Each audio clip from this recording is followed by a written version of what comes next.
Salut et fraternité, bienvenue dans les Clochards Célestes, votre émission LSD, le sens du devoir de Radio Campus Paris. Votre nouvelle émission littéraire ce soir. Pour recevoir un invité exceptionnel, je suis entouré de 3 nouveaux chroniqueurs. Donc 2 c'est la première fois, j'espère qu'elle va pas être trop difficile et trop douloureuse. Tout d'abord Renaud, bonsoir. Bonsoir. Tu es écrivain sans livre, tu es une sorte de jeune mélancolique complètement perdu et paumé à Sciences Po.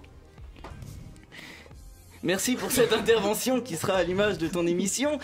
Nous recevons également Robin. Bonsoir. Bonsoir Simon. Tu es un peu notre poète qui a fait 8 années de droit pour aller en L2 de lettres, voilà, pour devenir chômeur plus tard.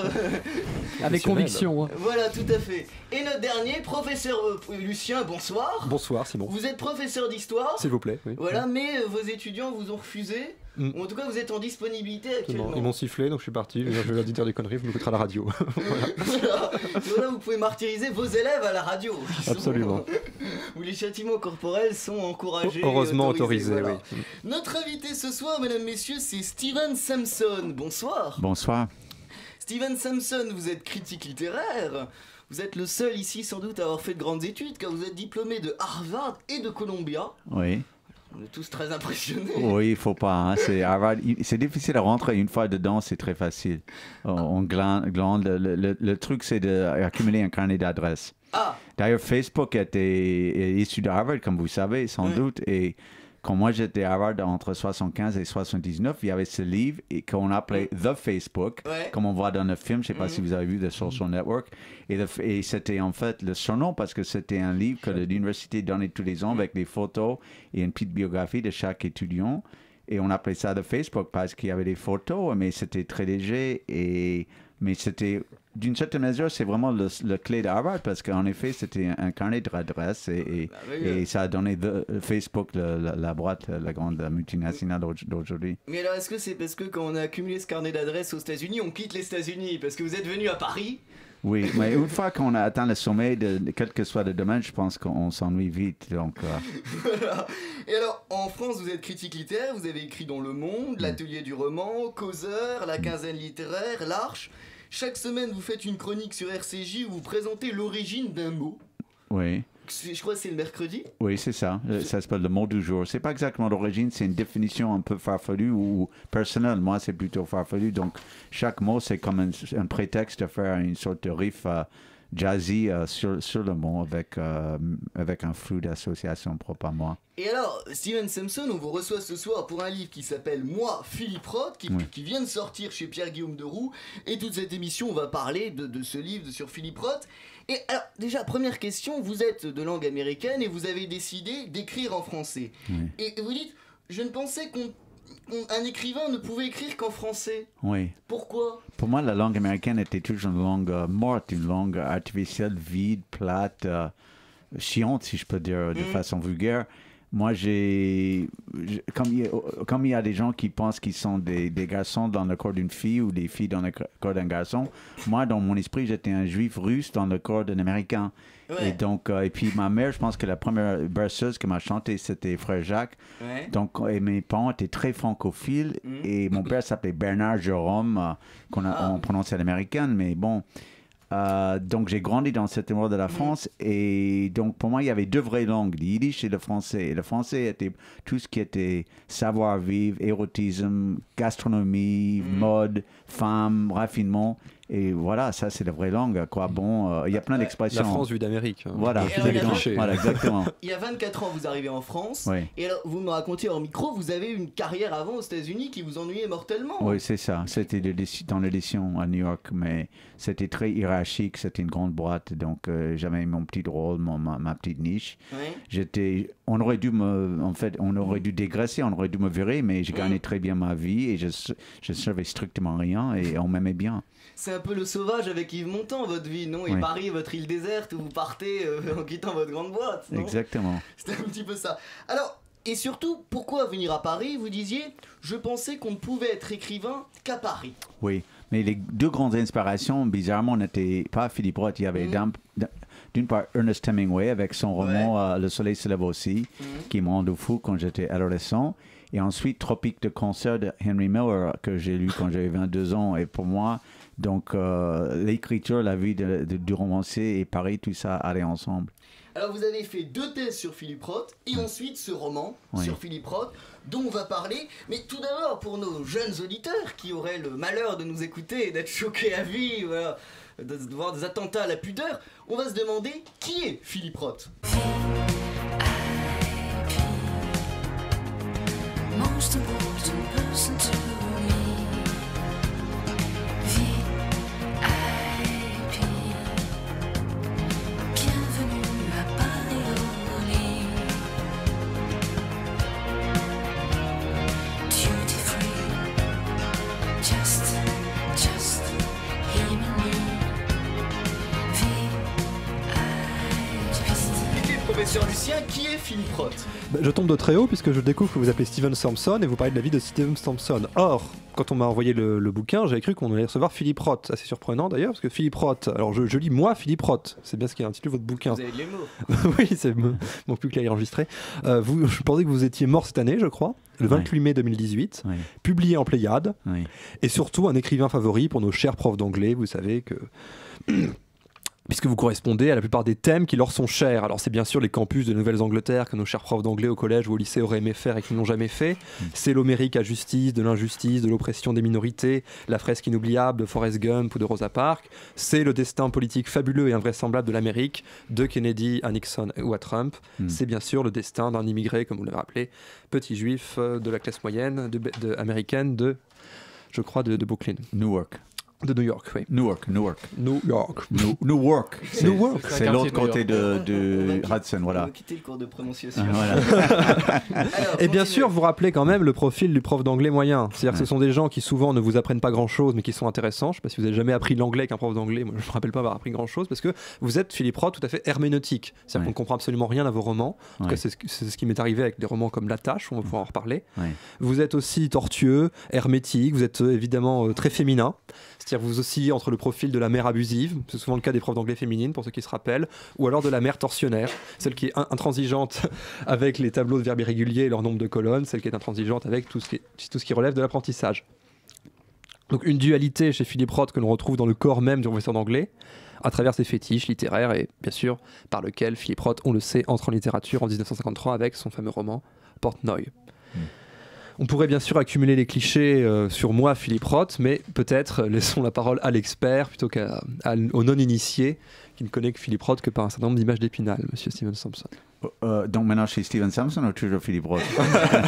Une autre émission. On pourrait faire l'interview Philippe Roth. J'ai juste reprendre en tant que Philippe Roth, j'étais très angoissé de mourir le 22 mai 2018, mais maintenant que je vois que je suis réincarné en Stephen Thompson, je me sens bien parce qu'en fait il écrit beaucoup mieux que moi. Donc, et alors pourquoi Philippe Roth n'a jamais eu le prix Nobel? Il était pas trop nul pour ça. Voilà, déjà il y avait le fait qu'il y avait le côté sexe et pas politiquement correct, mais en plus le comité Nobel est assez anti-américain.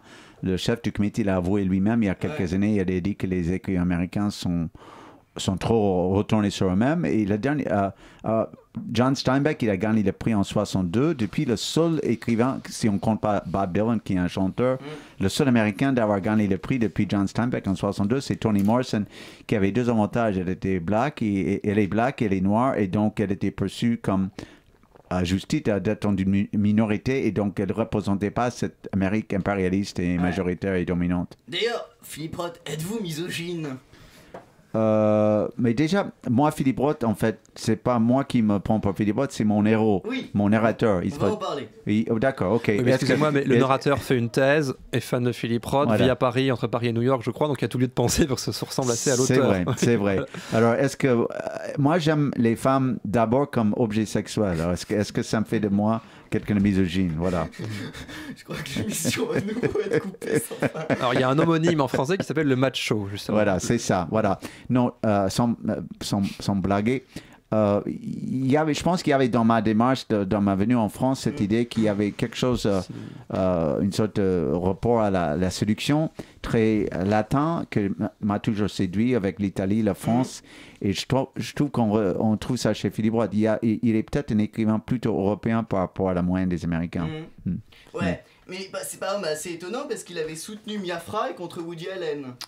Oui, mais justement, je me demande si c'est pas par rivalité vis-à-vis de Woody Allen. Et puis, Mia Farrow, elle est victime, entre guillemets, d'abus sexuels ou d'abus psychologiques. Et dans les romans de Philip Roth, il y a souvent des femmes qui sont victimes d'abus, qui sont sauvées par les héros. Et puis elle a tout le profil, elle s'appelle Mia, donc Marie, c'est une blonde, c'est une Tcheksa, c'était une goy, une femme non juive, catholique d'origine, tout ça, c'est le profil même d'une héroïne de Philip Roth. Mais Portnoy, c'est l'histoire de la mère abusive tout de même, le cliché de la mère juive, si on veut. Abusive, non, mais trop proche, fusionnelle, et c'est un fils qui essaie d'échapper on peut dire abusive. Qui écrase par son amour et qui écrase par sa présence. Oui, c'est vrai. Quant à la tâche, c'est quand même l'histoire de la violence féminine. C'est-à-dire l'homme est quand même dans une situation de totale nudité. Oui, mais je vois, il y a tout ça. Moi, je n'aurais pas souligné ces aspects-là parce que Portnoy, c'est surtout la fuite vers la shiksa. C'est le mot en yiddish que le narrateur emploie, qui est un terme un peu méprisant pour la femme non juive. Donc après, on peut faire une psychanalyse et dire, il va vers le shiksa parce qu'il veut s'échapper de sa mère, pourquoi pas. Mais le roman est rempli par c'est un hommage très lyrique et envolé et excité à cette fuite, cette excitation vis-à-vis de la shiksa. C'est vraiment un roman d'amour. Hein. Mais est-ce que Philip Roth avait du succès avec les femmes alors? Il paraît que mais oui, exactement. Il paraît que oui, parce que j'ai rencontré cette année une de ses ex-maîtresses qui était toujours très amie avec lui. Elle a le même âge que lui. Il était à son chevet de mort. Et elle m'a expliqué, elle m'a raconté un peu des détails, les ragots sur sa vie. J'en étais ravi. Allez-y. Il paraît, apparemment, c'est le moment intéressant de l'émission. Mia Farrow, apparemment, j'avais toujours l'hypothèse qu'elle aussi, c'était une maîtresse de Philip Roth. Cette amie commune me l'a confirmé. Et donc, oui, il avait beaucoup de succès avec les femmes. Oui, mais pourtant, votre héroïne trouve qu'il ressemble à un labrador. Elle a dit ça, j'oublie ça. Oui, peut-être. Mais moi, j'étais très influencé par mes propres études. Il y a cette figure du schlemiel, c'est un peu un loser. C'est en yiddish, il y a une blague en yiddish. Le schlemiel, c'est celui qui renverse la soupe sur quelqu'un. Et le schlemazo, c'est celui sur qui la soupe tombe. Donc... oui, mais c'est vrai, c'était mon interprétation. Mon héros, disons, il est peut-être... Mais mon héros, il réussit pas mal quand même. Il a deux maîtresses en même temps, hein, qui sont forts de lui. Puis il maîtrise bien les moyens de communication, d'ailleurs. C'est encadré, c'est la typographie. Voilà. Elle tombe, si je peux le dire, on va trop vite, qu'elle tombe chacune... enceinte de lui, voilà. On va en parler. Mais est-ce qu'il y a une histoire de cadavre de Philip Roth qui est, disons, très excitée, quoi. Mais ce qui m'étonne, c'est que vous dites que sa maîtresse avait son âge, parce que Philip Roth, on l'imagine plutôt en professeur, moyen professeur, qui séduit plutôt des étudiantes, des aspirantes thésardes. Mais je pense que cette dame, c'était sa maîtresse avant, et la particularité de Philip Roth, c'est qu'il reste ami avec ses ex-maîtresses. Donc, en effet, cette amie n'était plus... sa maîtresse à la fin. D'ailleurs, Philip Roth, il s'est calmé à la fin parce qu'elle m'a raconté encore un ragot et elle m'a dit qu'à la fin, il n'écrivait plus et il baisait plus non plus. Et j'ai demandé mais comment il vivait ça. Elle m'a dit que c'était un soulagement pour lui. La réponse est dans le livre parce qu'il a l'air beaucoup s'aimer, puisque moi, Philip Roth, on tourne la page, donc c'est la page 2. Oui. À Philip Roth. Donc Philip Roth qui se dédicace lui-même ses ouvrages. On imagine qu'il s'aimait assez pour s'entretenir. Mais je précise que j'ai terminé le roman avant qu'il meure, donc voilà. On va parler d'un sujet essentiel, le judaïsme. Vous dites que c'est le yiddish qui vous a amené à Philip Roth, et on va partir de là. Vous êtes, comme Philip Roth, de culture juive ashkénaze, on peut le dire, je pense. Et en quoi, vous dites, le fondement de cette culture, c'est la provocation, et c'est aussi le fondement, finalement, de l'œuvre de Roth. Oui, c'est vrai. Est-ce que ça remonte au yiddish? Je ne sais pas. Les Juifs, ils étaient minoritaires en Europe de l'Est et c'était une population, il y avait beaucoup de tensions et il y avait des pogroms et de la persécution. Donc, les Juifs, je pense qu'ils ont développé cette forme d'humour souvent autodestructrice comme stratégie de survie et je pense que même les Juifs américains, ils ont hérité de ça. Oui, la provocation de Philip Roth, on peut le rappeler pour nos jeunes auditeurs, qui seront d'ailleurs concernés par le sujet, c'est le premier essai sur la masturbation. Oui, c'est vrai. Oui, dans Portnoy. Moi, quand Portnoy est sorti en 69, j'avais 12 ans. J'étais trop jeune. J'avais entendu parler de ce livre qui était un peu partout, un peu... Et je savais vaguement qu'il y avait des scènes dans les toilettes et des trucs un peu dégueulasses. Et j'étais fasciné, mais je n'osais même pas essayer d'imaginer. Mais les gens... Plus tard, j'ai appris qu'une des scènes les plus scènes de plus célèbre, c'est où il se masturbe dans une tranche de veau, quoi, mais c'est très connu. Et puis un type du Figaro avait écrit Voyage autour de mon sexe. Charles Jégu. Non, ça c'est un journaliste politique. Comment il s'appelle Aucune idée, mais c'est un peu notre vie. Quoi. Mais il faisait un peu pervers. C'était le premier roman de parler très ouvertement de la masturbation. Il expliquait que c'était le dernier tabou sexuel. On dit parfois que Philippe Roth est un juif antisémite. Pourquoi ? Mais je pense que aujourd'hui on dit que c'est injuste, mais je pense que je comprends la communauté juive l'establishment à l'époque, ils étaient choqués parce qu'ils révélaient plein de secrets, le linge sale de la maison. Ils parlaient du fait que ils parlaient d'un complexe de supériorité parce que les juifs à la fois ils se sentaient inférieurs mais se sentaient supérieurs aussi. Ils parlaient de ça. Ils parlaient du fait que parfois les juifs s'entraidaient entre eux et étaient déloyaux vis-à-vis des autres. Il y avait une nouvelle dans son premier roman, dans son premier recueil Goodbye Columbus où des soldats s'entraidaient entre eux. Il y avait un rabbin qui punissait un élève de l'école religieuse parce qu'il posait des questions sur Jésus-Christ. Donc, il montrait les Juifs sur un angle ennuyé, à mauvaise lumière. Et les Juifs, à l'époque, le show était assez récent, ils étaient mal à l'aise avec ça. Et vous vous reconnaissez dans cela ou pas ? Mais moi, je suis la dernière génération après, donc moi je trouve ça m'amuse, mais oui, je reconnais les faibles de la communauté, bien évidemment. Moi, je trouve que plus tu connais les gens bien, une communauté ou une personne, plus tu vois le défaut. Donc, personne ne peut dire plus du mal sur les Juifs qu'un Juif lui-même. Henry Miller, justement, dans Tropique de cancer, à un moment, il dit que tout le monde le croyait juif, il n'était pas. Ouais. Il a dit, mais peut-être finalement je suis juif. Et puis il a dit, qui est plus antisémite qu'un juif? Donc, Vous savez pourquoi on lit beaucoup Philippe Roth aujourd'hui? Vous savez pourquoi notamment il a été en Pléiade? Parce qu'il a écrit un livre, je crois que c'est son dernier, en 2006, qui était Complot contre l'Amérique, Plot Against America, où on raconte en fait que Charles Lindbergh est élu face à Roosevelt en 40, et la même chose qu'il fait, c'est de signer un pacte de non-agression avec Hitler. Et justement, beaucoup de gens ont rapproché, et donc pas à pas remet en cause les fondements des contre-pouvoirs et de la démocratie américaine. Et beaucoup ont comparé cet événement politique à l'élection de Donald Trump en 2016. Oui, c'est vrai. Oui, c'est vrai. Mais il dit que c'était pas ça le but, mais en effet, les gens, ils ont fait ce rapprochement. D'ailleurs, il a publié un essai en 61 très célèbre, Writing American Fiction, écrire la fiction américaine, où il a dit un truc très précieux. Il a dit que l'Amérique est déjà tellement absurde que c'est difficile pour un romancier américain d'écrire tout court, parce que quoi qu'il en fasse, ça peut pas être à la hauteur de l'absurdité de la réalité américaine. Mais Philippe Roth, on a ça quand même. Si vous lisez Donald Trump, ça illustre très bien. Si vous lisez Pastorale américaine, ou si vous lisez Complot contre l'Amérique, ou si vous lisez encore La Tâche, vous avez à la fois une vraie distance par rapport au conservatisme américain, qui était très renaissant dans les années 70-80, au moment où Philippe Roth écrit beaucoup. Pastorale américaine, c'est quand même la grande fresque de la vie politique bouillonnante américaine. Et vous avez aussi, avec La Tâche, quelque sorte de critique de la réinvention du puritanisme, mais cette fois-ci à gauche, avec l'affaire notamment Monica Lewinsky, où on reproche, où on le voit aujourd'hui dans ne serait-ce que l'actualité. Et Philippe Roth, on a beaucoup insisté sur le rapport à la mère, le rapport au judaïsme, le rapport à la femme. Philippe Roth, c'est quand même la grande fresque de l'après-guerre. C'est quand même la grande fresque de l'Amérique américaine.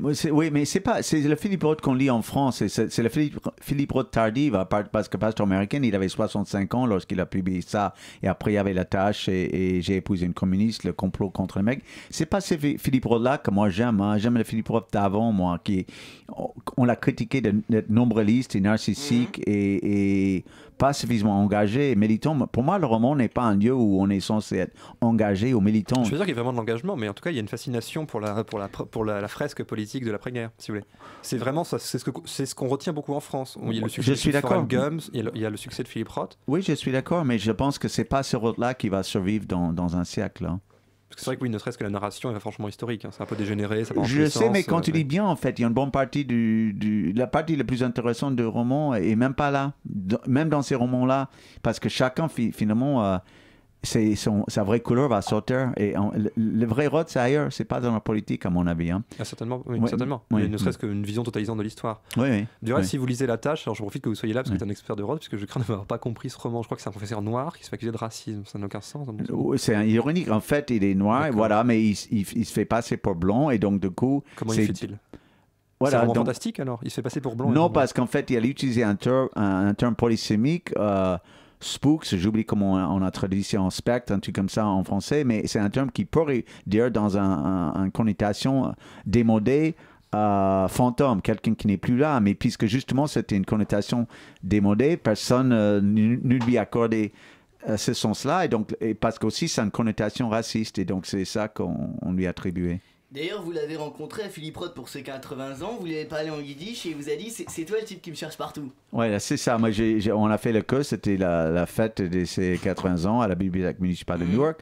On a fait la queue. Quand c'était mon tour, j'ai dit je suis Steven Simpson de Paris. Il m'a dit you're the guy who's been hacking my Chinik. Et donc, c'était vraiment un clin d'œil. C'était très sympathique et c'était une façon de me faire comprendre qu'il savait très bien qui j'étais, que je l'embêtais avec mes essais très provocateurs. On va partir maintenant au cœur de votre obsession. Et la rue m'habitue à n'être plus personne, presque plus personne. Et la vie me force à suivre son rythme fébrile, son rythme fébrile. Mais quand on se retrouve, quand il rentre le soir, il suffit d'un regard et je suis moi. J'ai le ciel au bout des doigts, le monde au-dessous de moi, comme pour la première fois. Dans ce livre, vous inventez un concept qui est l'auteur-fiction. Et là, vous dites c'est un auteur réel et préexistant qui intègre une œuvre qu'il contient en y étant contenu. Oui. Qu'est-ce qu'on comprend là? Mais ça c'est une scène parce que ce roman, c'est l'histoire d'une thèse. La thèse s'appelle Philippe Roth et moi. Et Philippe Roth et moi, c'est la thèse que Jesse, le héros, il écrit sur Philippe Roth. En fait, il croit que chaque chose qu'il fait, lorsqu'il boit un verre d'eau, lorsqu'il embrasse sa copine, lorsqu'il mange, constitue un commentaire sur l'œuvre de Philippe Roth.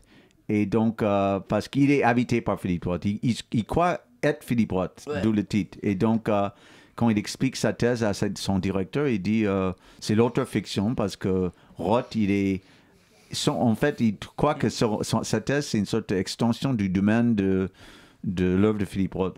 Mais alors, d'ailleurs, c'est assez étonnant parce que votre copine reproche à son copain en quelque sorte de ne faire qu'écrire sur Roth, mais dans ce cas-là, vous ne faites qu'écrire sur un type qui écrit sur Roth, alors votre femme doit se suicider, non? C'est le bord de la mort. Ouais, voilà pourquoi j'ai pas de femme. Hein.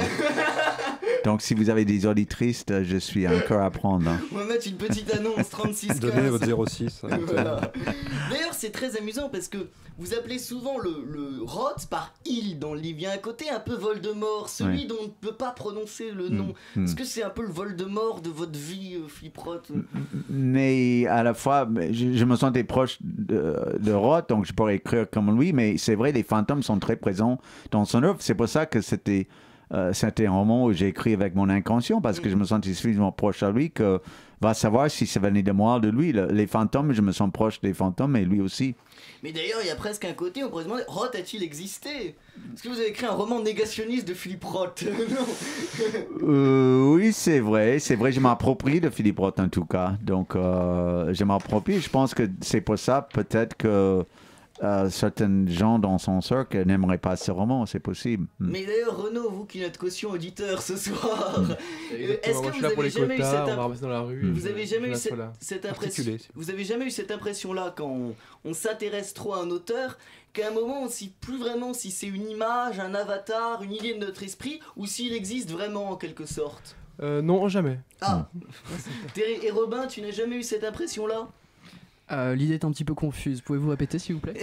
L'idée que quand on s'intéresse trop à un auteur, à un moment, on ne sait plus s'il existe vraiment. Parce qu'on est tellement pris par lui qu'en quelque sorte, on pourrait croire que c'est un avatar. On ne sait pas si c'est un produit de notre imagination ou si c'est quelqu'un du monde du dehors, du monde du réel. Oui, non, tout à fait. Le romancier devient petit à petit un personnage qui plane autour de nous, qui nous accompagne, dont on semble voir à droite et On voit que gauche. vous êtes vraiment des étudiants en lettres. Alors, vraiment, on semble admirer dans l'auteur l'auteur. pour lui-même, la lettre pour elle-même. Roth vous entraîne en quelque sorte dans la folie totale. Parce que, par exemple, à un moment, vous voyez une couverture de Roth qui est du monde entier. On aime ça. Et vous dites, vous croyez que c'est une terre déréglée de poils pubiens? Oui. Oui, ça c'est la couverture parce que la thèse, on n'a pas besoin de lire Philippe Roth ou de connaître Philippe Roth pour lire mon roman. Ouais. Justement, c'est écrit pour les gens qui connaissent pas Roth. Il y a un seul roman, mon héros Jesse, il écrit sur un seul roman de Roth un roman que personne n'a lu d'ailleurs, qui s'appelle La leçon d'anatomie. Et donc, on n'a pas besoin de connaître la leçon d'anatomie pour s'amuser avec mon roman. Et pourquoi la leçon d'anatomie? Parce que justement, ça porte sur un corps. Donc, comme quoi, finalement, ce qui compte, c'est le corps mâle, c'est le corps humain. Et on n'a même pas besoin de lire ni pour comprendre Roth, ni pour me comprendre. Oui, mais alors, vous vivez finalement tellement sous le regard de Philippe Roth qu'il y a un passage très drôle dans le livre où vous proposez à votre copine de dire on va faire l'amour en off. Oui, oui. C'est un très bon argument, ça, non, de drague. Dire c'est en off, t'inquiète pas. Oui, parce que moi, j'ai remarqué que, déjà, même avant d'être auteur moi-même, que les gens sont fascinés par les auteurs, par les créations. Et souvent, les gens demandent aux romanciers, aux auteurs, mais est-ce que tu vas me mettre dans ton roman? Ou si je te raconte tout ça, tu vas écrire un livre?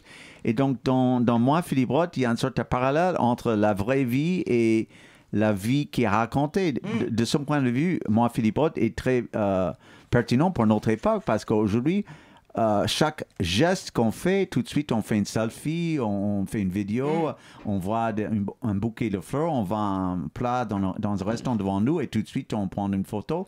Donc, il y a l'événement et le récit de l'événement.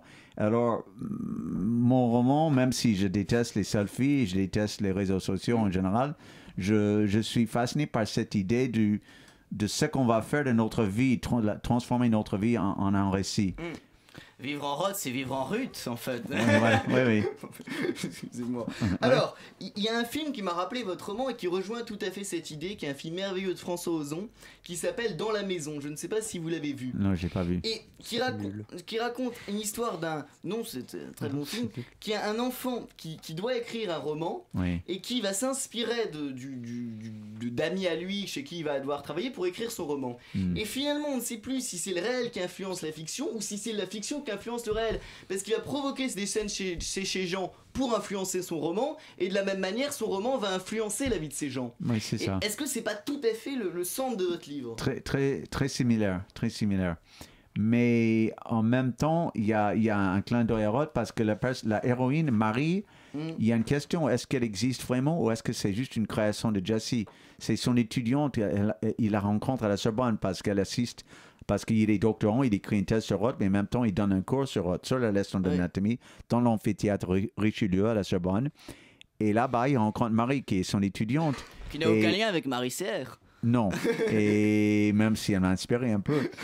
Et donc, Marie s'installe chez lui dans le Marais. Et puis, il y a une scène assez violente. Il est absent de l'appartement. Il revient chez lui.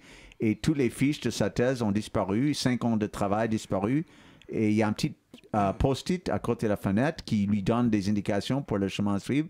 Et sa copine Marie, elle est blessée. Elle a des égratignures et tout ça. Elle tombe rapidement dans le coma.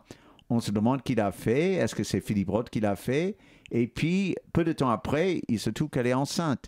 Donc, est-ce qu'elle est enceinte? Parce qu'il y avait cette intrusion dans l'appartement. C'est la même personne qui a frappé Marie, qui a aussi laissé le post-it pour Jesse, pour dire comment il doit écrire sa thèse.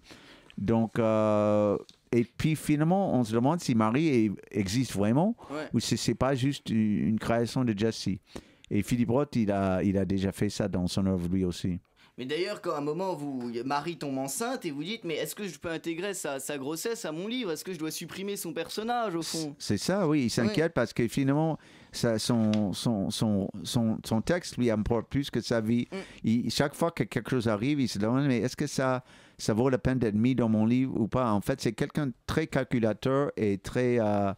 utilitaire et il ne pense que à sa thèse et sa thèse en fait c'est un roman.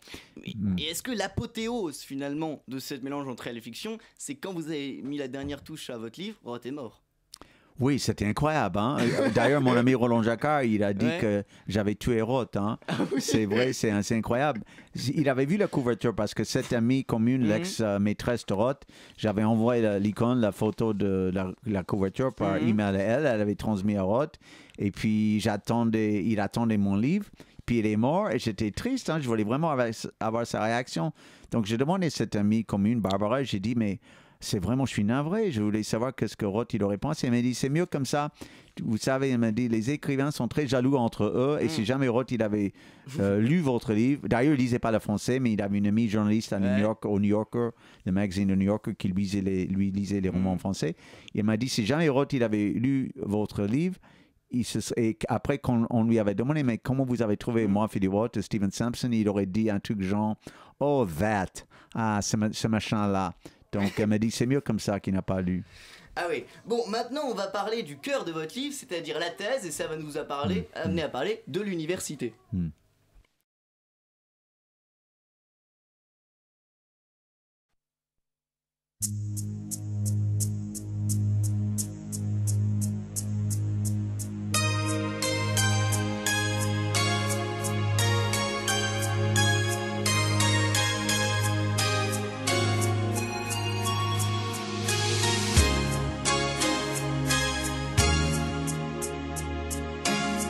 You call it love. There are things I need to say about the way I feel when your arms are all around me. You call it love. Words I'd heard that sound so fine, meaningless each time, till you came and found me. See, the ground is slowly turning easily, easily. Feel the way my heart is burning secretly inside of me. You call it love. All the wishes in my mind floating to the sky were reflected in my own eyes. You say it's love. Variations on a theme. Love was just a dream. Memories of past sights. See, your love is always around me, everywhere, in the air. New sensations now surround me, ocean wide, deep inside.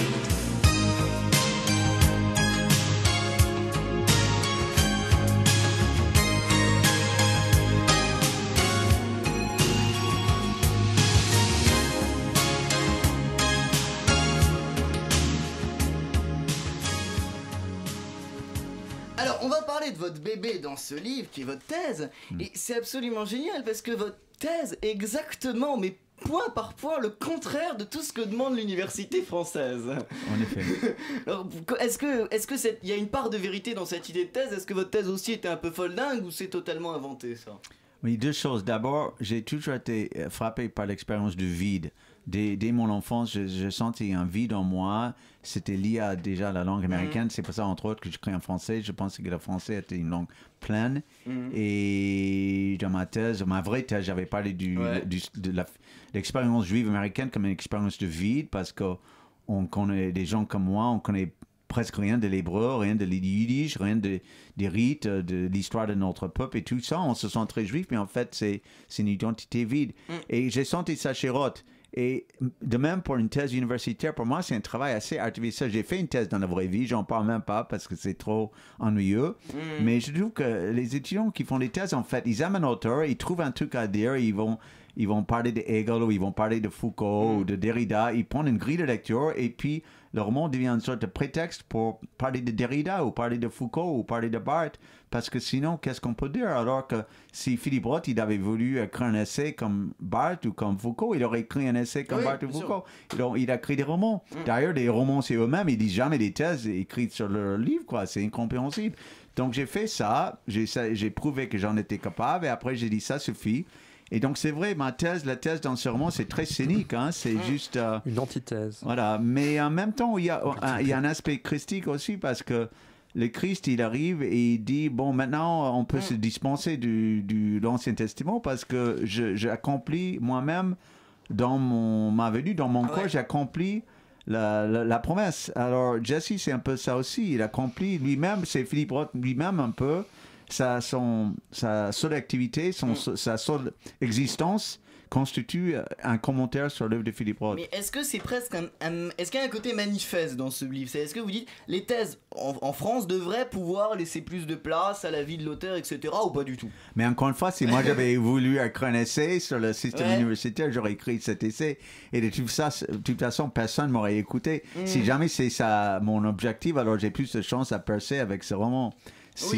D'ailleurs, j'ai eu parmi les gens qui ont apprécié le roman jusque-là, j'ai eu 4-5 emails ou textos de part des amis, des gens qui ont fait des thèses, mais qui sont un peu marginaux, qui ont après, ils sont devenus romanciers ou journalistes ou critiques littéraires ou comédiens, des gens qui ont fait des thèses, mais qui sont marginaux, et c'est eux qui apprécient mon roman le plus. Ah oui, professeur Lucien, vous êtes d'accord avec lui? Oui, tout à fait, d'autant que dans votre livre, vous parlez de lieux qui me sont familiers, dont je viens à l'instant, c'est-à-dire l'écritoire, c'est-à-dire l'amphi Richelieu, donc des lieux où trône ce savoir sur de lui et dominateur à la française, et dont bien sûr, en plus d'autant que Philippe Roth, il est connu pour ça, quoi, pour l'ambiance des facs, les couleurs d'automne de Nouvelle-Angleterre, l'Amérique que voit arriver Green en fait dans Mon Amérique, et que... On a passé en musique l'étudiante, et est-ce qu'il n'y a pas aussi, je sais pas, alors c'est un peu romancé parce que vous dites que vous avez fait votre thèse à la Sorbonne dans votre livre, vous l'aurez faite à Paris 7. Exactement. Ce qui est moins chic. Mais est-ce que vous avez voulu aussi retrouver, vous avez déjà vu une différence entre les facs américaines et les facs françaises dans l'ambiance? Ah oui, mais j'ai fait une licence à la Sorbonne, j'ai adoré la Sorbonne, mais déjà c'était des années 90, c'était moins informatisé que les facs américaines à l'époque, il y avait un côté un peu, l'infrastructure était un peu pourrie, c'est trop fort, mais c'était moins bien entretenu qu'aux États-Unis, et je trouve ça charmant. À la limite, il y a trop d'argent aux États-Unis, tout est propre et tout est... il y a beaucoup de gaspillage et c'est très... Il y a cette ambiance d'argent et de sport aux États-Unis, et en France, il y avait vraiment une ambiance plus féminine, plus littéraire. Et moi, j'ai beaucoup apprécié. Et puis à la Sorbonne aussi, on fait que des lettres, tandis qu'aux États-Unis, on touche à tout et finalement, on fait rien. On fait aussi de l'informatique, j'ai mis un partiel d'informatique que j'ai dû sécher pour venir, on fait aussi des choses terribles. Mais vous dites que la thèse, c'est finalement presque le viol d'un auteur. Est-ce que vous mettez vos sécrétions au niveau de celle de Roth? Non, pas du tout. Non. Oui, c'est un viol d'auteur, mais moi, je pense que j'ai violé Roth, mais moi, moi, je trouve que je suis le plus fidèle de tous ces adeptes, parce qu'il a plein d'amis, d'admirateurs, je ne vais pas dire des noms, mais des critiques littéraires, des gens qui ont écrit des biographies de lui, qui ont fait des études, des gens adultes, qui font ses éloges, qui disent jamais du mal. Mais Roth, c'était quelqu'un d'irrévérencieux, d'insolent, de provocateur. Moi, j'ai écrit déjà 2 essais, et puis surtout ce roman, qui sont insolents, provocateurs, irrespectueux, irrévérencieux.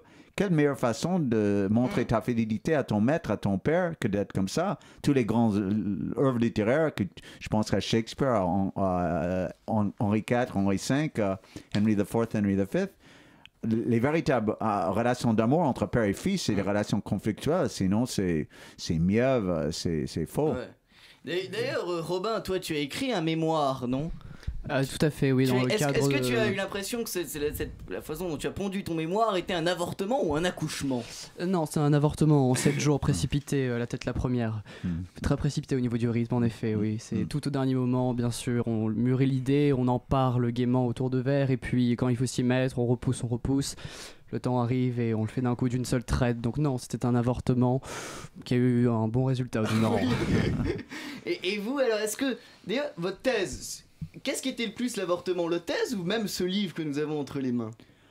Oh, la thèse, ce livre n'est pas un avortement, mais c'est vrai, à chaque fois quand tu accomplis un acte, il y a une frustration. Non, ce roman, c'est ma vraie thèse sur Roth, hein, mais j'ai peur de dire ça parce que ça fait fuir les lecteurs alors que ça se lit pas comme une thèse. Mais c'est ma thèse. Ma thèse, c'est à bas les thèses. Oui, c'est tout à fait ça, tout à fait Oui. ça. Quand vous parliez de Barthes, tu disais le seul moyen de parler d'un auteur, c'est de le pasticher. Oui, C'est là qu'on je ne savais pas, mais c'est brillant, je suis d'accord. Oui. Vous approuvez, auditeur Renaud?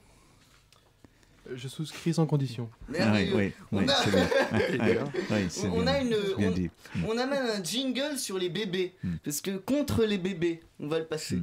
Toi l'enfant, t'es comme un adulte normal, sauf que toi, tu ne sers à rien. T'es pas autonome, t'es assisté par tes parents. Bah moi les gens comme toi, je te les renvoie dans leur pays.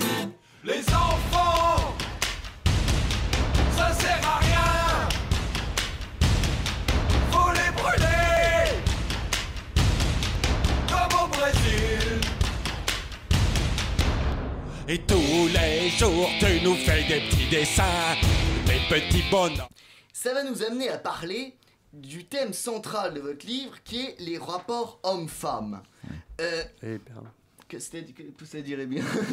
D'ailleurs, votre héroïne a une phrase très drôle qui dit elle est docteur S anatomie. Et tout est dit là-dedans, non? Oui. Docteur S, parce que son père, il a su que sa fille. Déjà, elle a peur de présenter son. Elle est très fière de son mec en même temps. Jessie, il a 40 ans et Marie, elle a 22 ans et il est juif américain et elle est catholique bourgeoise, très croyante. Donc, il y a tout un... Et lui, il n'a pas trop envie de rencontrer la famille parce qu'il a un peu honte et puis il ne sait pas s'il est trop sérieux. Elle veut l'épouser et lui, il veut d'abord terminer sa thèse et puis elle aimerait bien qu'il lâche la thèse tout de suite pour l'épouser tout de suite. Et on se demande si... En fait, la thèse, c'est pas juste un prétexte pour repousser le mariage. Mais c'est toute la question presque de l'amitié homme-femme aussi derrière ce roman. Est-ce que, Robin, tu penses que toi qui étudies la littérature, que l'amitié homme-femme existe dans la littérature ou que c'est un thème pas du tout romanesque? C'est un thème en tout cas qui ne m'intéresse pas. Il n'a pas le mérite de m'intéresser. Quand vous dites que Roth est absolument un auteur corrosif et subversif, on peut se permettre d'apporter quelques réserves, puisque ne serait-ce qu'à la lecture de votre livre ou à la lecture de Roth d'une manière générale, on pense aux auteurs new-yorkais contemporains, on pense à la littérature américaine contemporaine, on a quand même des choses qui sont très violentes, très choquantes, et qui de fait sont critiquées comme telles. Je pense bien sûr à Bret Easton Ellis, on a parlé hors micro de Paul Auster, des choses comme ça. Chez Roth, on a l'intime, on a ce qui intéresse les profs d'anglais, on a cette fresque de l'Amérique, on a les obsessions donc par rapport à la mer, par rapport à ça. Et ne serait-ce que tant au niveau de l'écriture que les thèmes qui sont abordés, et d'ailleurs du reste aux gens qui s'y intéressent, hein, parce que c'est souvent des Tiffen ou des Annabelle qui font des tests sur Joyce, comme ils feraient des tests sur Roth, etc. On voit pas vraiment ce qu'il y a qu'on croise tous les jours à la fin, quoi. On voit pas exactement ce qu'il y a d'absolument indicible et subversif. Oui. Chez les autres étudiés dans les thèses à la fac, c'est ça? À la fois dans les thèmes de Roth, dans la manière dont c'est abordé. C'est-à-dire c'est souvent des thèses qui portent sur la manière de l'être, la manière de donc l'éthos, le langage. Des thèses littéraires, si vous voulez, de ce que Faulkner appelait la poésis. Donc des choses qui ressemblent à des gloses de gloses et ainsi de suite. Je suis d'accord, mais d'ailleurs, c'est pour ça tout à l'heure, j'ai dit que je pense que les livres qu'on lit le plus de Roth aujourd'hui, Pasteur américaine et La Tâche et tout ça, sont les moins corrosifs. Là où Roth il est plus subversif, c'est les livres des années 70 et 80 qui sont critiqués aujourd'hui pour être nombrilistes et narcissiques parce qu'ils tournent autour du vide et l'ironie, la forme littéraire, mais puisque c'est pas ouvertement politique, les gens pensent que... Je parle d'un point de vue français, mais la forme littéraire et le vide, c'est quand même des choses qui sont assez rabattues en littérature, notamment dans l'enseignement. Donc, Oui, mais tout dépend comment tu le fais, parce que sinon, tous les thèmes ont été déjà traités. Hein. Sinon, on n'écrit plus. Hein. Je ne sais pas. En tout cas, on voit qu'en Amérique, il y a un renouvellement de la littérature. On est capable d'écrire, on est capable de donner des coups de poing métaphysiques, on est capable de choquer, on est capable, encore aujourd'hui. Et je ne suis pas totalement convaincu que ce soit Roth qui le fasse, si vous voulez. Oh, mais je suis d'accord avec vous. Une attaque contre vous-même ou contre votre bébé. Mais je suis d'accord avec vous, mais Roth... mais je pense pas que Roth est la plus... Moi, je pense que mon roman... Je vais être un truc prétentieux, mais je pense que mon roman, et à part Portnoy, et puis qui était pour l'époque, mon roman est beaucoup plus corrosif que les 15-20 dernières années de Roth, hein, absolument, je suis d'accord. Mais les quatre, la trilogie à la fin, là on parle beaucoup de Roth, hein, mais les quatre petites nouvelles, la trilogie à la fin, quand même, il y a quelque chose d'assez austère, assez dur, c'est assez courageux. Peut-être le mot n'est pas corrosif, mais il y a quelque chose de novateur dans les quatre à la fin qu'il a fait. Mais d'ailleurs, vous abordez tous les thèmes terribles dont on ne doit pas parler. Par exemple, vous dites l'excitation du désir vient du désir d'enfant. Oui. Presque une défense du no-capade dans votre livre. Non. Vous pouvez répéter, je suis pas sûr de Pardon. Oui. Vous dites que l'excitation du désir vient du désir d'enfant. Je me souviens pas d'avoir dit ça, oui, ça me ressemble. Hein. C'est toujours une émission, on connaît mieux le livre que l'auteur, tu vois. Oui, c'est possible. Hein. En fait, c'est nous qui l'avons. C'est possible, mais il y a tout un jeu, et c'est ça où je trouve que Roth ils sont plus corrosifs, c'est cette tension entre est-ce que je fais le geste parce que j'ai un véritable envie de le faire, ou est-ce que je fais pour voir ce que ça donne. Il y a une sorte de... On est toujours conscient de ce qu'on fait, ça c'est assez proustien. Et moi, je trouve que je suis moins fan de romans américains que... Excusez-moi. Professeur Lucien. Lucien, ouais. Parce que je trouve que... Justement, je trouve que le roman américain aujourd'hui, c'est assez conservateur parce qu'il y a une sorte de régression sur le plan psychologique. Et peu importe la forme linguistique, c'est vraiment la psychologie où c'est ça l'enjeu principal pour moi. C'est monstrueux, oui, absolument. On est encore capable d'essentialiser une figure de monstruosité. On est encore capable de parler de choses qui sont identifiables et qui effectivement qui choquent. Mais c'est quelque part c'est comme ça. Bon, ça c'est une autre discussion. Mais en tout cas, je pense que là où Roth sont plus originaux, c'est quand la psychologie est poussée à la limite. Et c'est ce que si je réussis, j'essaie de faire dans mon roman. Mais d'ailleurs, je comprends pas que vous n'ayez pas 40 associations qui interdisent votre roman, qui les brûlez, qui n'aient pas des commandos pour le lutter contre. Je suis un peu déçu. Ah oui, vous voulez faire vous-même le commando, on pourra faire un commando. Parce que, franchement, quand on lit votre roman, moi je savais qui vous étiez, mais on pourrait s'imaginer que Steven Sampson est une sorte de Guy Georges, empire, de monstre. Mais déjà, je me demande si je vais trouver. Je suis en train de le traduire en anglais. Oui. Et je me demande si je vais trouver un éditeur aux États-Unis. On me demande pourquoi j'ai publié en France, mais à part la question de la langue, je pense que ça correspond plus à l'esprit français que l'esprit américain. Je ne sais pas si je vais pouvoir trouver un éditeur aux États-Unis. C'est le côté politiquement correct est plus important là-bas. Mais d'ailleurs, est-ce que donner votre roman est une bonne technique de drague ou c'est la pire technique de drague du monde? Question essentielle. Hein. C'est tout nouveau, ça fait juste un mois, donc pour l'instant, ça n'a pas une incidence très importante. C'est une question personnelle que vous me posez là, mais je vais répondre. C'est pour nous tous. Hein. Mais moi, je vous conseille d'écrire un roman. Ça donne beaucoup de confiance en tout cas. Ouais. Et déjà, c'est la moitié de la bataille de se sentir bien. Ah oui. Les gens, les hommes et les femmes, ils adorent les romanciers. Je vois ça, j'ai publié 3 essais et personne n'a rien à foutre de mes essais. Et là, j'ai publié un roman et les gens s'intéressent. Mes amis le lisent alors qu'ils ne lisaient pas mes essais. Et le désir de perversité, on peut se dire... comment quelqu'un qui a l'air si aimable, si adorable, peut écrire de telles choses, quoi? Mais on vit, je pense qu'on met dans un... Il y a des gens qui mettent dans leur roman ce qu'ils ont vécu, et il y a des gens qui mettent dans leur roman ce qu'ils auraient voulu vivre. Oui. Moi, c'est la deuxième catégorie. Est-ce que c'est pas un petit peu... C'est drôle parce qu'on parlait de la même chose avec Roland Jacquard. Est-ce que c'est pas aussi un peu son cas? Parce qu'il écrivait des romans, des livres sur des choses monstrueuses et tout, et il nous disait, mais à la fin, moi, je suis un type très simple, quoi. Ouais. C'est possible. Moi, j'ai l'impression qu'il met plus de sa vraie vie dans ses romans que moi. Mais c'est pas moi qui peut le dire, quoi. Jacquard est plus méchant. Non, je parle pas de ça, mais de la vraie expérience. Les japonaises, le ping-pong et tout ça. Moi, j'étais pas prof. Je suis pas sorti avec une de mes étudiantes. Cette figure de la femme catholique bourgeoise, c'est un peu mon fantasme ultime, mais c'est pas vraiment l'histoire de mes vraies copines par le passé. Vous auriez pu le spécifier dès l'introduction quand vous demandez la raison de votre expatriation. Nous sommes catholiques car nous sommes pécheurs. Et voilà. On a la bande son de votre roman. Ouais.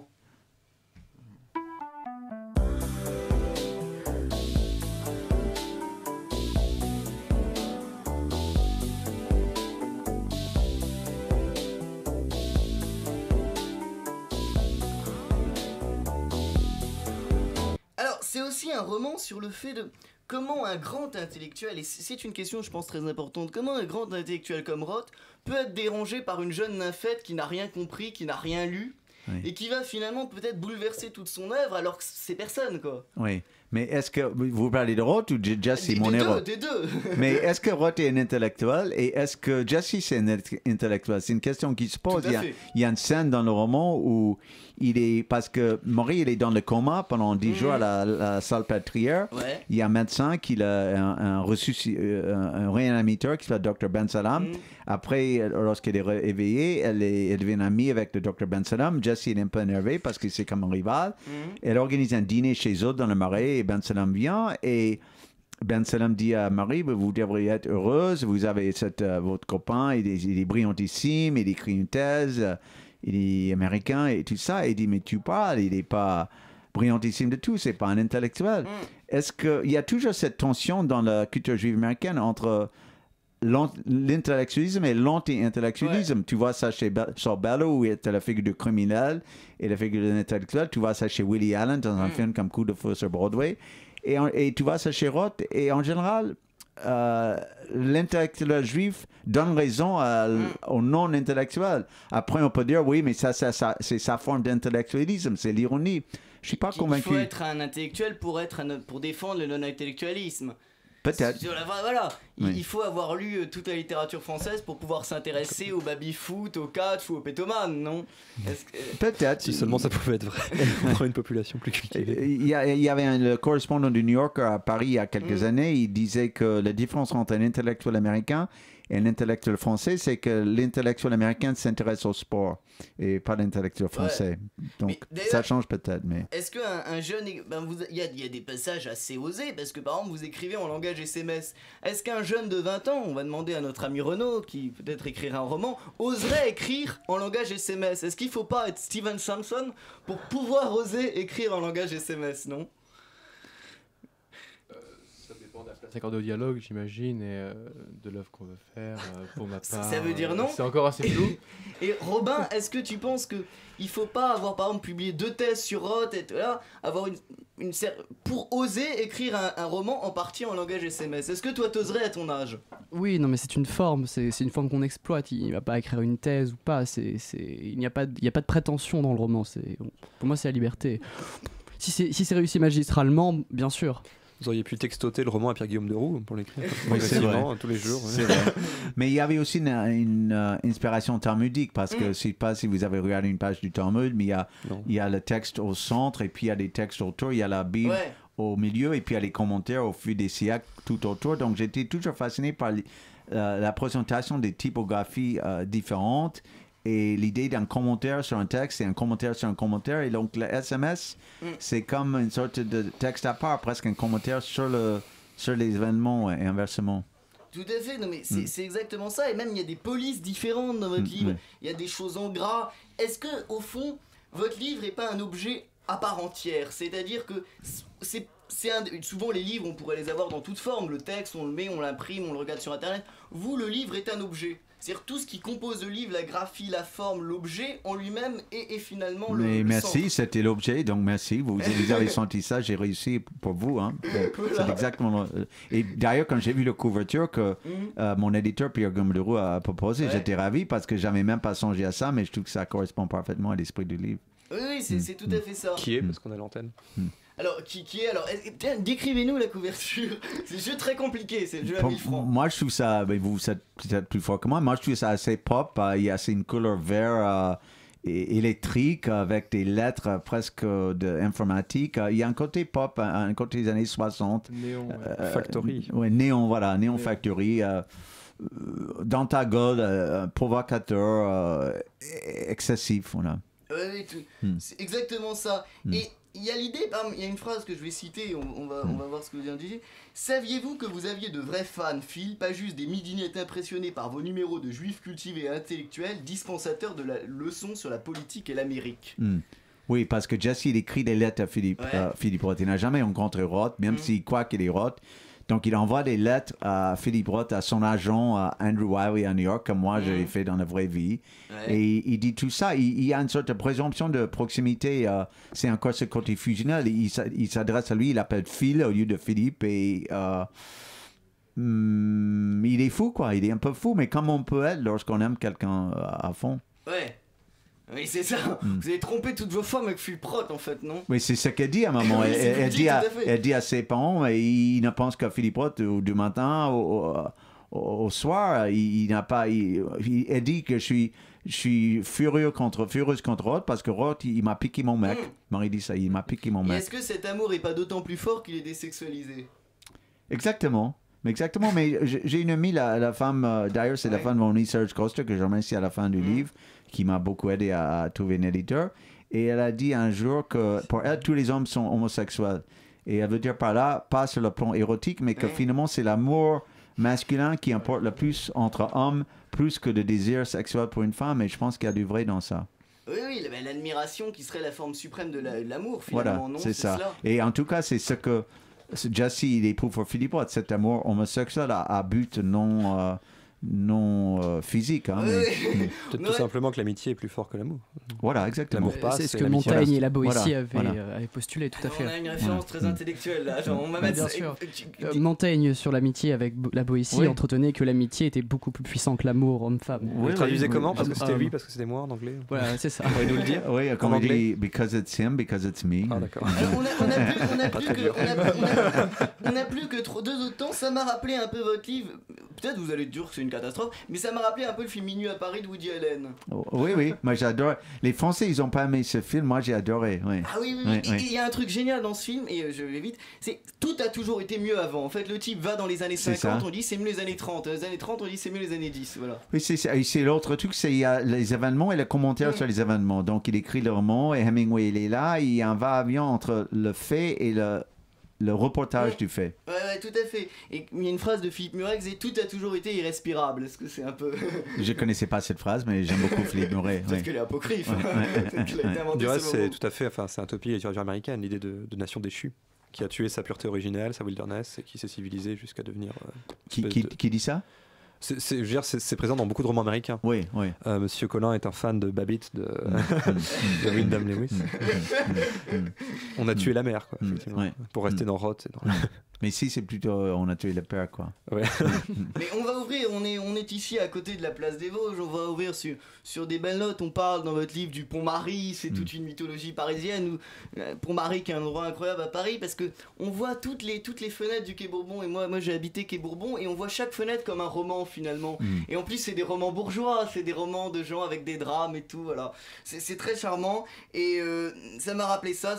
Vous êtes en plus un Américain contre l'américanisation de Paris. Exactement. On fait la partie sur Paris, l'Amérique en une Et minute. pourtant, Jesse et Marie, leur restaurant préféré, c'est le Subway Oui. dans le Marais, quoi. Oui, c'est ça. En fait, vous avez écrit aussi un roman, peut-être que vous détestez vous-même, non? Moi, j'ai fait des recherches, je me suis forcé à manger chez Subway pour comprendre ce qu'ils auraient mangé là-bas. À la fin du livre, ça sera le meurtre du roman. John Samson brûle son roman. Voilà. Vous parlez à un moment de la déprimante BNF, justement, dans le roman, je crois. Déprimant, je ne sais pas. La Moi, j'aime déprimante BNF. Peut-être il était déprimé, Parce que peut-être. c'est vraiment le quartier américain à Paris, les grandes voies, les cafés énormes, la C'est vrai, bibliothèque mais avec l'ascenseur. en même temps, finalement, aujourd'hui, c'est le plus parisien C'est parce le que ça garde, post-quartier. il n'y a pas de touristes, et il y a un côté mélancolique et studentin. Donc, j'ai un avis mixte sur ce mélancolique qu'a dit. parce qu'on voit tout ce qu'on a perdu en allant dans ce quartier, mais c'est assez terrible. Ah, le post-quartier pour cet individu. Il y a une Je comprends. mélancolie de la dépression. Oui, voilà, oui. Mais, En plus, on y va le dimanche, parce que c'est la seule bibliothèque qui est ouverte le dimanche. Genre, ça rajoute à la mélancolie, non, c'est terrible. c'est Quand j'ai vu le BNF dans votre livre, j'ai envie de le jeter. Mais alors, en tout cas, ça va être la fin de cette émission. Je remercie beaucoup tous nos chroniqueurs. Renaud de Sciences Po, on remercie Robin, on remercie Professeur Lucien, on remercie beaucoup Steven Samson. On était absolument ravis de vous recevoir. Merci, monsieur. Merci La à vous prochaine tous. émission, Merci. nous recevons dans 15 jours, dimanche prochain, Benoît Dutertre. Et la semaine après, donc dans un mois, mais nous prévoyons ça 2 ans à l'avance, on reçoit François Gibault. Voilà, merci beaucoup à tous, salut et fraternité.